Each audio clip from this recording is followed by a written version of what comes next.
1954 সালের পূর্বে একটা কথা প্রচলিত ছিল যে মানুষের বডি আমাদের বডি প্রিপেয়ার্ড না 4 মিনিটে 1 কিলোমিটার দৌড়ানো পসিবল না। মানে 1 কিলোমিটার যদি আমরা 4 মিনিটের কম সময়ে দৌড়াই তাহলে আমাদের হিউম্যান বডি কোলাপস করবে। এটা হচ্ছে 1954 সালে এটা ধরে নেওয়া হতো, 1954 সালে।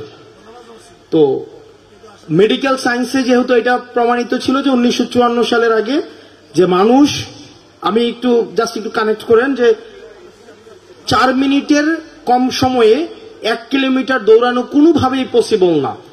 এই কথাটা সবাই বিশ্বাস করত, সারা পৃথিবীতে প্রত্যেকটা মানুষ বিশ্বাস করত। তখন রবার্ট ব্যানিস্টার নামে একজন ব্যক্তি ছিলেন, উনি মেডিকেলে পড়াশোনা করতেন। তো ওই ভদ্রলোক রবার্ট ব্যানিস্টার, ওই ভদ্রলোক উনি ভাবছেন যে যেহেতু মেডিকেল সায়েন্সে আছে, উনি এটাকে মানতে চাইতেন না, উনি মানতেন না। পরবর্তীতে উনি ট্রাই করেছেন এবং উনি প্রথম একমাত্র ব্যক্তি যে 4 মিনিটের কম সময়ে উনি 1 কিলোমিটার দৌড় সম্পন্ন করতে পেরেছে। উনি প্রথম ইতিহাসে 1954 সালে রবার্ট ব্যানিস্টার, যিনি 4 মিনিটের কম সময়ে 1 কিলোমিটার দৌড় শেষ করতে পেরেছেন।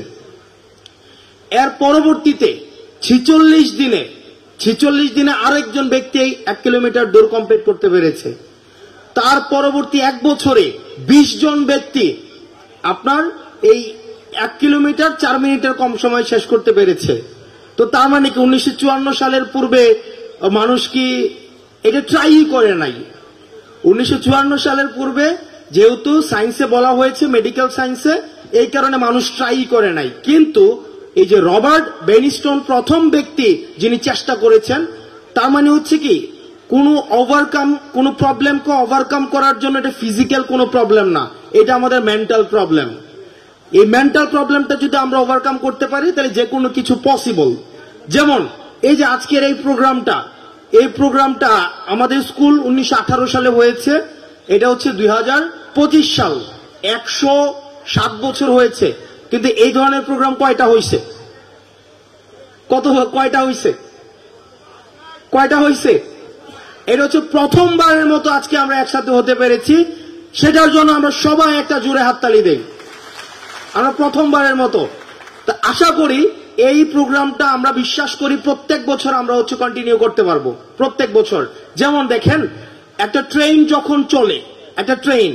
যখন চলে এর সামনে যদি 5 ফিট প্রশস্ত একটা কাঠের একটা ইটের দেয়ালও আসে, পাথরের দেয়ালও আসে, একটা পাথরের দেয়ালও যদি আসে তাও কিন্তু সেটা ভেঙে ফেলতে পারে। কিন্তু ওই ট্রেনটা যখন থামা অবস্থায় থাকে, একটা যদি কাঠের কোনো কিছু জাস্ট চাকাটার মধ্যে থাকে, এটা কিন্তু চলতে পারে না। ঠিক থামা অবস্থায় একটা যখন বাধা আসে তখন এটা চলতে পারে না, কিন্তু যখন চলা শুরু করে দেয় তখন আর এটাকে কোনো কিছু থামায় রাখতে পারে না। ঠিক একইভাবে আমরা যেহেতু আজকে চলা শুরু করেছি, আমাদেরকে আর কোনো কিছু থামায় রাখতে পারবে না। আমাদের এইখানে আমাদের 64 সালের ব্যাচের আমাদের বড় ভাইরা আছেন, যারা আমাদের আত্মীয়তা সম্পর্কে হয়তো দাদা, কিন্তু আজকে এই প্রোগ্রামের কারণে আমরা সবাইকে ভাই বলে সম্বোধন করছি। কেউ আমার চাচা, তিনিও আমার ভাই, কেউ আমার খালু, তিনিও আমার ভাই, কেউ আমার আসলেই ভাই, তিনিও আমার ভাই।